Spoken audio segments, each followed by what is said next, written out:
reptilians from Pindar. Okay, we're gonna talk about Ken Blackwood. Well, because he's like, well, there's Blackwood magics. Magics are, well, Rumplestiltskin magics, Blackwood magics, Blackstone magics. They're just magical names. Magician, mage, image. I don't know. Well, okay, now where are we going? Okay, we were going to talk about when I first met Ken Blackwood. Well, it was either grade 5 or grade 6. Let's say it was grade 6. That would make me 11 years old. That's when I met Ken Blackwood, more or less. And they moved across the street. There was nobody there one day, and then the next day I was walking to school, Victoria Park, and well, I don't know. I saw this new kid in the neighborhood walking in the general direction of Victoria Park School, and it did later turn out to be Ken Blackwood. Initial impressions, well, I was given to say that before people got fuck-faced, they shone. But the Shining movie,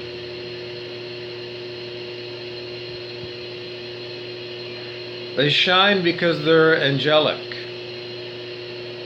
Gold in the aura, beauty, beautiful gold aura. So Ken Blackwood at age 11 was an angelic. Did that mean that he was a goody two-shoes? No, you get the wrong idea about angelics, that they're goody two-shoes. No, they're not. They're not at all. They're just beautiful. That's how you know an angelic, because they're just stunning. Well, that's what I got. Initial impression was like, well, but I gotta tell you, well, from an early age, children to me, but when I was 4 years old, other children, I don't know, wherever you, nursery school, I don't know, like grade 1, I don't know, you get more distance between you and the other kids, but when you're like a nursery school, they're like your brother or your sister or your mom. They're just other people. And then it's like, hey, you're another person? Isn't it so cool to be a little kid? Well, I don't even think of that, and you don't say that. And people that are writing for me need to go.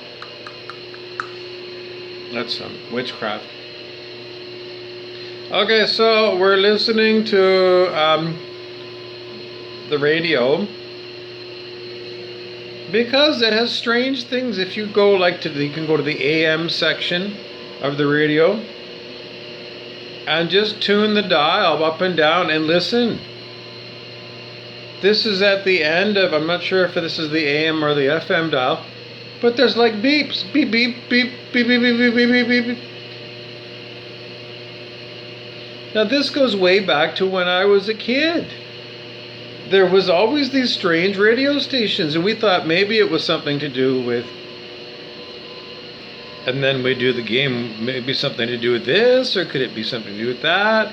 What would it be used for? It's a technology. What the technology is, it's radio, and it sounds like Morse code, because it's dot dot dot dot. So someone is sending Morse code messages, or it could be a directional homing beacon.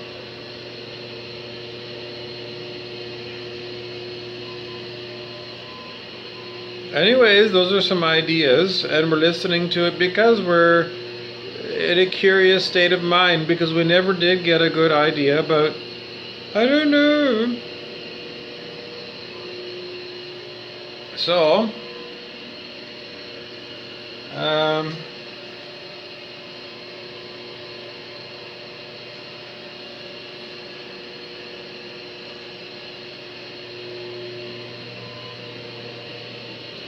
So we're trying to give you news, on the fly news. No, I can't interpretate what these beeps are, but they are there, and they just kind of remind me about how strange it is in our world, modern day, that there's radio stations making these beep beep beep noises years, decades long.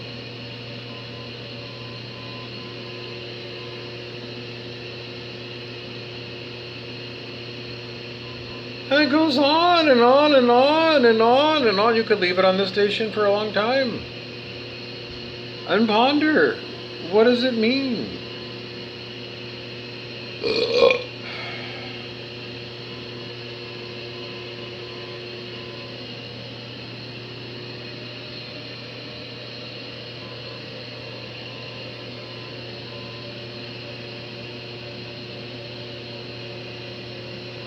So we're looking at Ken Blackwood as a 11-year-old.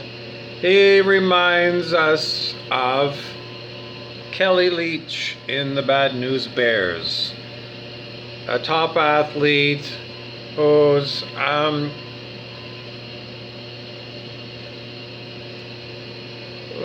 don't know if we go as far as no fear, but you know, compared to me, I was heavily indoctrinated by my parents' culture of abuse.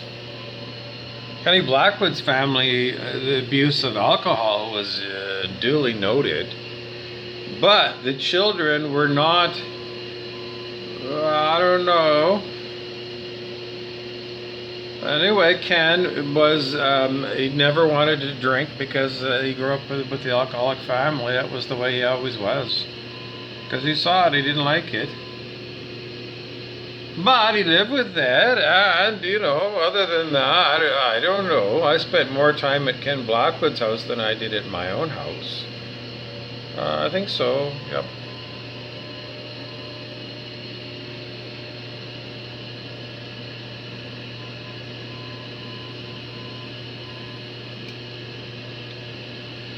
I don't know, it was probably Robbie Campbell, me, David Blackwood, and Ken Blackwood.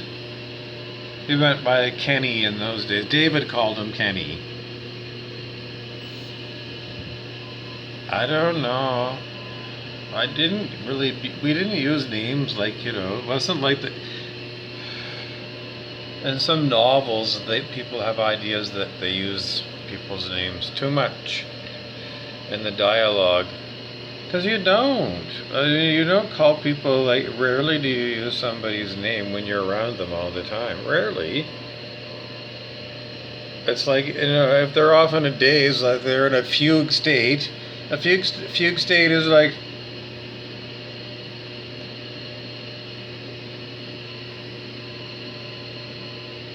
you're doing an extraterrestrial character from Men in Black 2, and he looks like Moose Mackenzie. He does. That guy, the extraterrestrial, Men in Black 2, is like a skin suit. He looks like Moose Mackenzie, Rob Mackenzie, Thunder Bay. Yep. Brother of Jill Mackenzie, and I was in grade 7, 7th grade, with Mrs. Breskison at homeroom with Jill Mackenzie, Rob Mackenzie's sister. I don't know. Now I'm going to have to go back to what? Well, I was talking about Barb Breskison. No.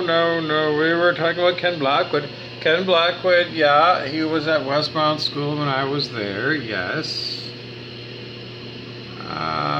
He wasn't in the same homeroom as me, so I didn't see very much of him, no. Anyways, well, we were just going to say, well, the idea about Ken Black, well, just that I remember going out late at night with our bikes. Robbie Campbell, me, David Blackwood, Ken Blackwood. Maybe Clinton Hammond, maybe Craig Dean. Yeah, let's say maybe. And going, I don't know, we were like way, like past Dee's pool. on our bikes after dark.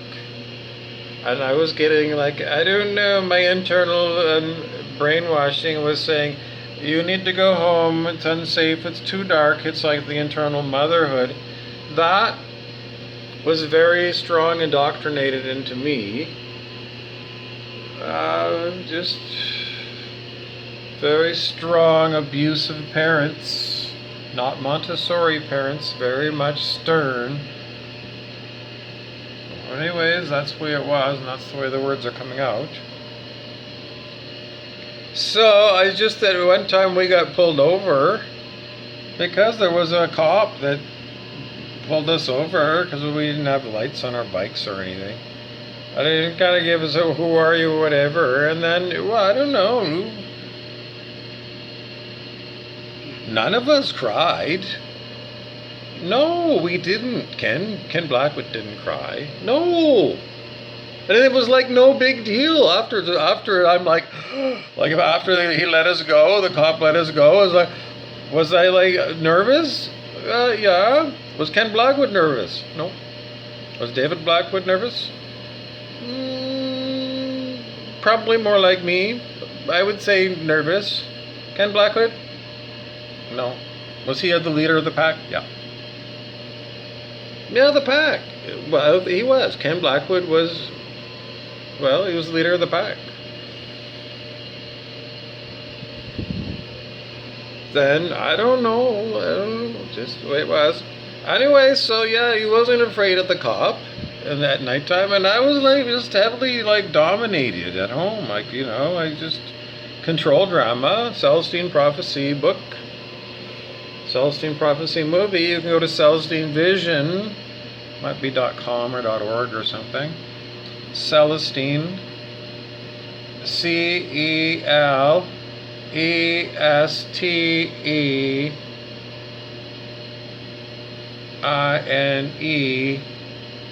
Prophecy, PROPHECY.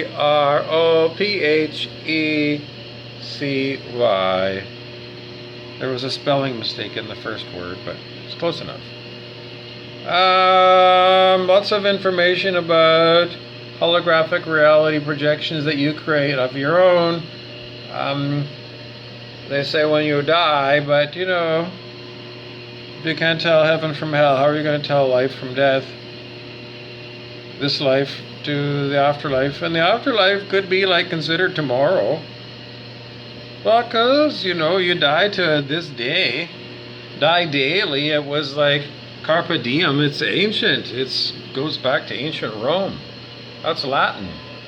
Carpe diem, live for today. Well, because the Klingon from Star Trek, the Klingon from Star Trek, they would say today is a good day to die when they're going into battle. They're all in what do you call that?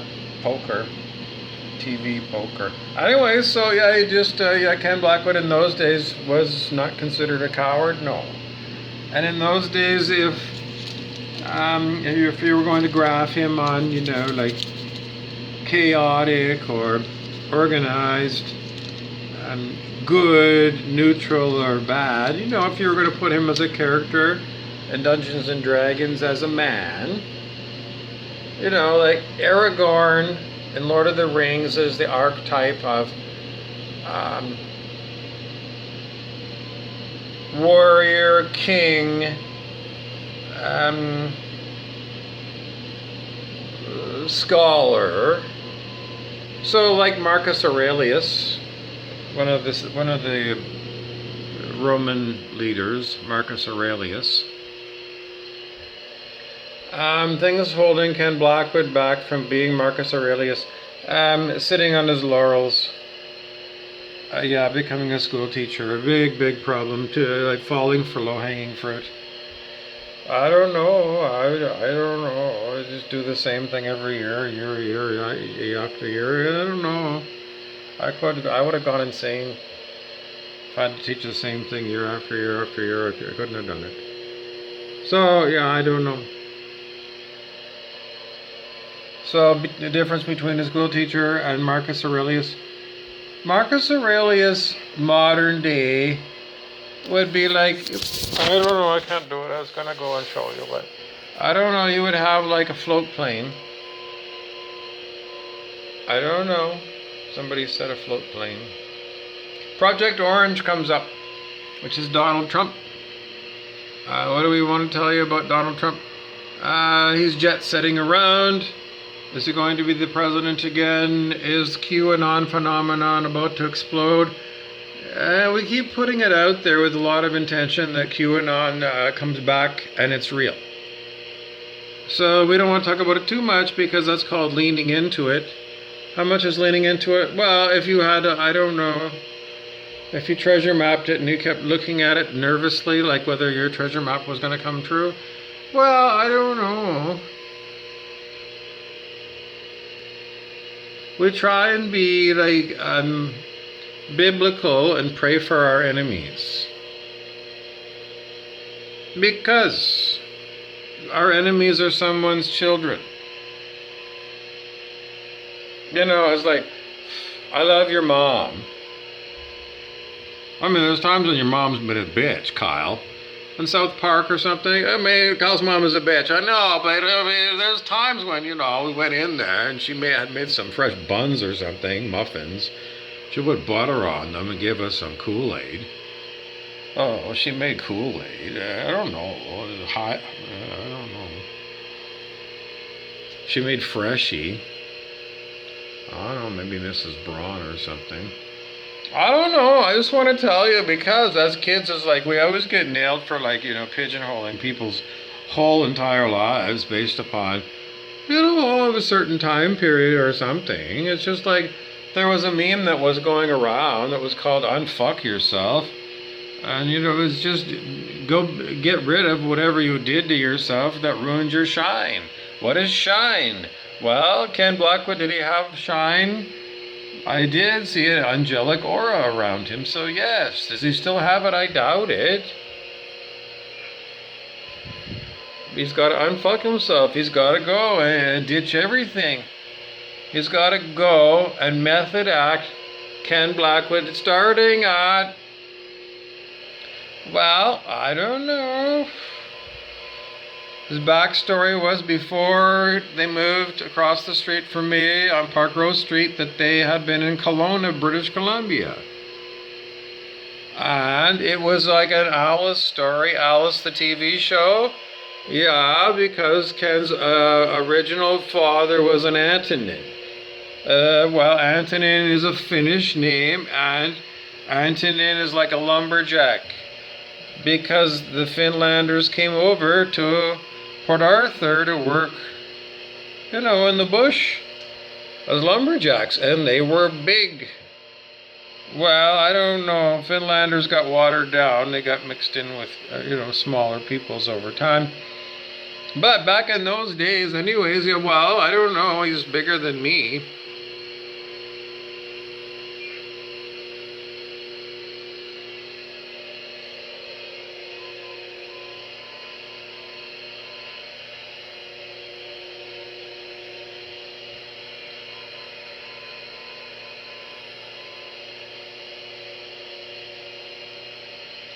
Okay, they want to know, well, in those days, would Ken Blackwood be interested in things like UFOs, things that Auntie Helen would have in her National Enquirer, because that's Kenny Blackwood's aunt, Auntie Helen. Like, she's my, I call her Auntie Helen because, you know, she's not my aunt. She's an old lady that, you know, the Blackwood boys all call Auntie Helen. And Mrs. Blackwood calls her Auntie Helen, and, you know, Cheryl would call her Auntie Helen. That's who she is. And so I don't know. So that's the link. Well, Kenny Blackwood, would the Blackwood boys? Yes, they would. Yes, they would look at the National Enquirer. Yes. Was it at my house? No. My house? No. We didn't get that. It would be considered trash. It couldn't be bought. Not even for entertainment, bathroom reader? No. But, yeah, so, I don't know, did that make them more open to UFOs? I I wouldn't say I was close to UFOs. No. I was very interested. I didn't felt blocked because I didn't have the National Enquirer. No, because it was put down upon as being not good. But I would see it at the grocery store, yeah. Would I buy it or pick it up? No, it looked like, 1950s sci-fi, kind of like corny special effects.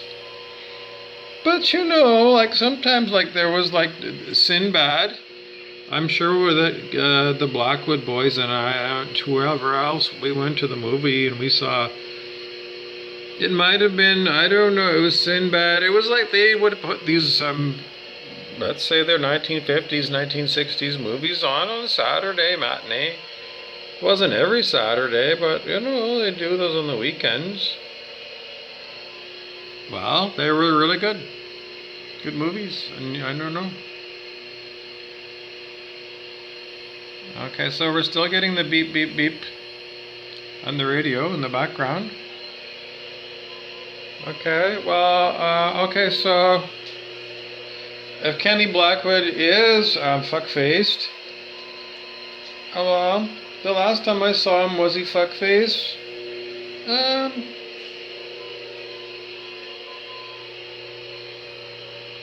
Yeah.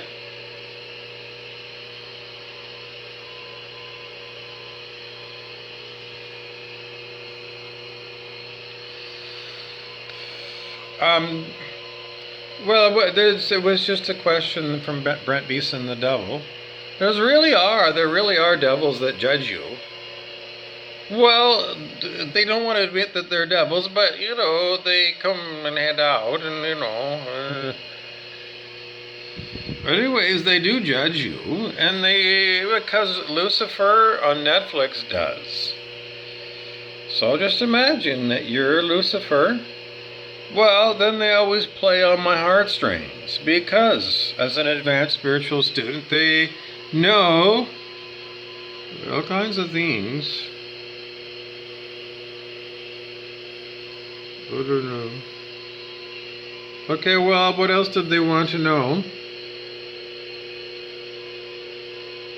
Well, if Kenny Blackwood went back to being age of 11, would his 11-year-old self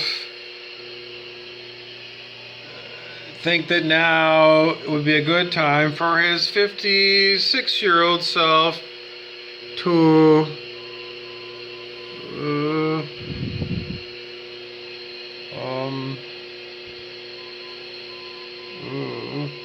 become the leader of the pack?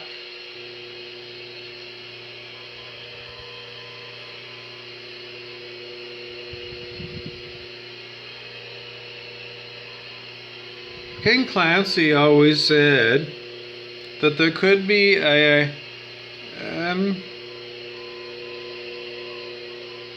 training holodeck where you could go back and be yourself when you were a much earlier age and revisit the different days of your life and then change them up. Well, like one famous scene would be at the Friendship Gardens. There used to be baseball diamonds there, and they had tin roof. Well, it wasn't tin, it was metal roof.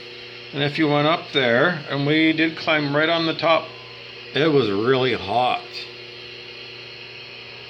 Really hot up there. That was really hot metal. I don't know, it's just unforgettable things that if you wanted to bring yourself back, you could bring yourself back to that point.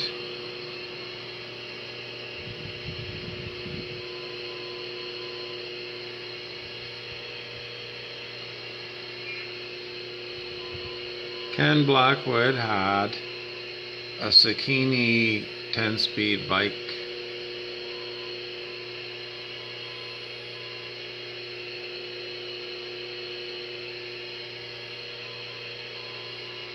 We went all the way from Park Rose Street to Boulevard Lake on our bikes. In those days, we didn't have helmets.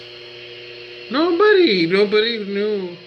I mean, at Canadian Tire, you could buy a bell for your bike, but, you know, and I think the law said you needed it, but no one bought them. No helmets. I don't know, like, I don't remember even, like, we didn't have a pack sack. Did we drink water? No, this is the strangest thing. I think we went all the way to Boulevard Lake. Maybe we had some fountain water. Probably in those days you could get water that would come out of the tap for free at Boulevard Lake. I don't know. I think we swam out to the, what do you call it, the raft.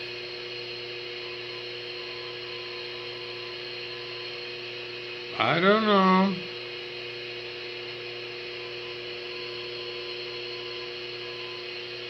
But in those years, like what we're hearing on the radio, the beep, beep, beep, beep, beep, beep, back in those days, yes. In those days, the same bleeps were on the radio. So why? What on earth is it? No one wants to figure out if the government's paying for this. Somebody's broadcasting. That takes energy. It takes somebody to do maintenance on radio. No one would do it for no reason. It would, because it costs money to broadcast that.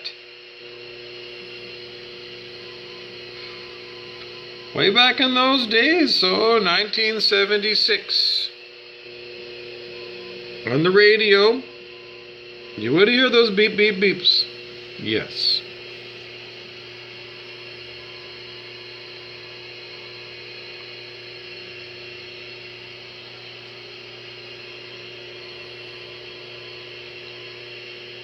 Did Ken Blackwood want to change the world when he was 11 years old? No.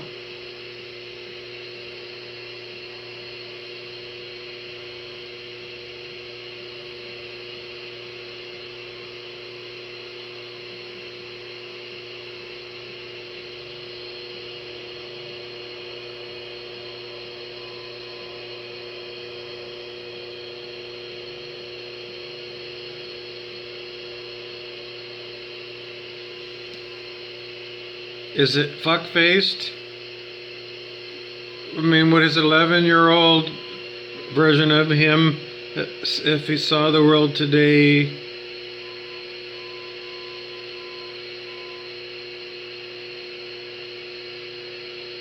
I don't know, because sometimes people want to go back and say, well, would my 11-year-old self approve of the way things are in the world today? I mean, well, there was the Star Wars movies. There were. So, after watching that kind of a hero movie, would you think Ken Blackwood, would he want to be Luke Skywalker? Oh, I can't say, because I think it's too early to say.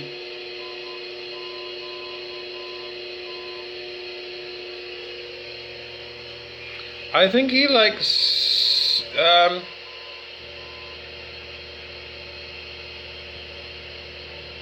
what they were gonna say.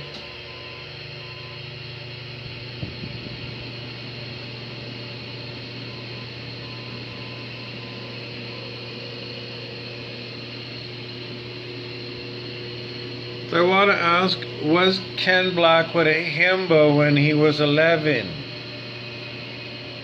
No.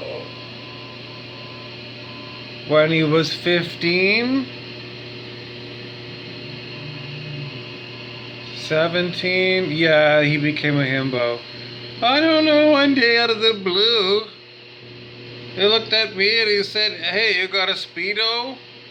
I need to use a Speedo. I'm going to be modeling at like the Kmart Mall, Thunder Bay Mall.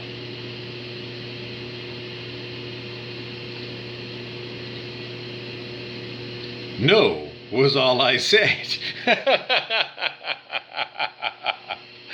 That was a line from an old musical. No, was all he said. Take a load off Fanny, take a load for free. Take a load off Fanny. No was all he said. It might have been third-rate romance. Amazing rhythm aces.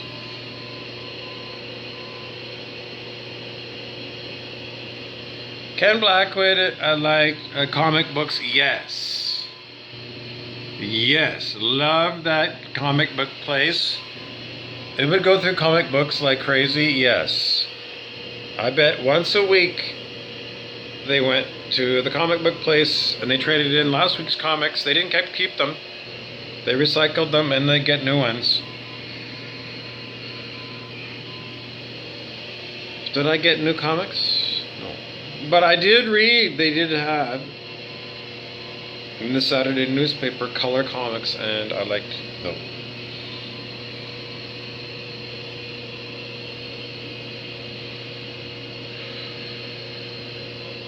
Grease and Saturday Night Fever.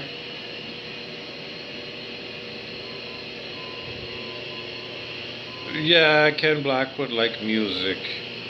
Yes.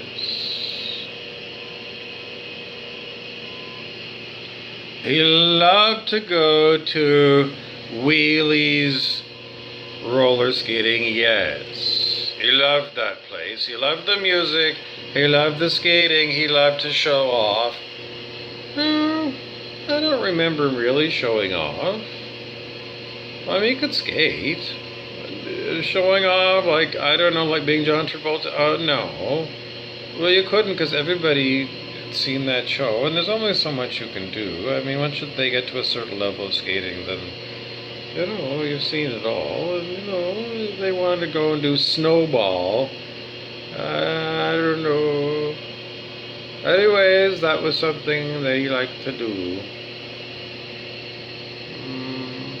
The music. Oh, yeah. They had Dan Blackwood's collection of Beatles music. They really liked the Beatles. And the Stars on 45 would come on and do the Beatles, and they liked that. And, you know, they liked Grease music and Saturday Night Fever music.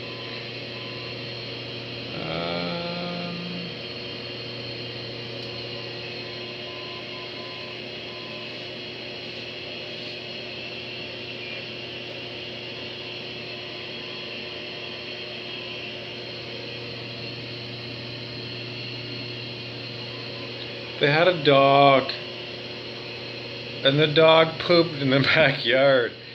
It was gross. Seriously, no one took the dog out for like a walk and then picked up the poop. No, the dog poop was everywhere in the backyard, and you had to watch out. Now, if you stepped on it, then you stepped in it, didn't you? So, I don't know, I'm sure I stepped in it once in a while because it was just like, oh shit, that's a new one. I don't know, they were experts at feeding their dog shitty dog food. What happens when you do that? The dog makes horrible smelling shits. Yes. So would it behoove you to move your dog to a vegan diet? Yes. Get your dog off meat. Yes. Because it's making your dog sick to eat meat.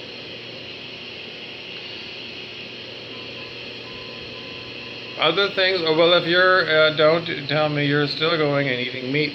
Because if you are, then you're a zombie and I can't help you out. You must stop eating meat.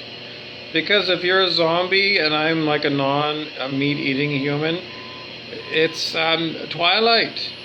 Are you a vampire that drinks human blood? Or do you eat vegan?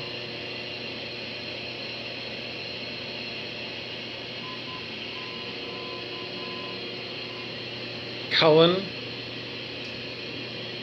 my grandfather's middle name, Cullen. Twilight, Cullen.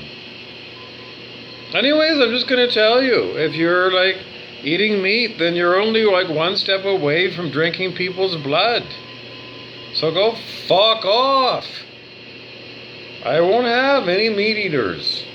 And don't say that the animal needs to eat meat, because it don't.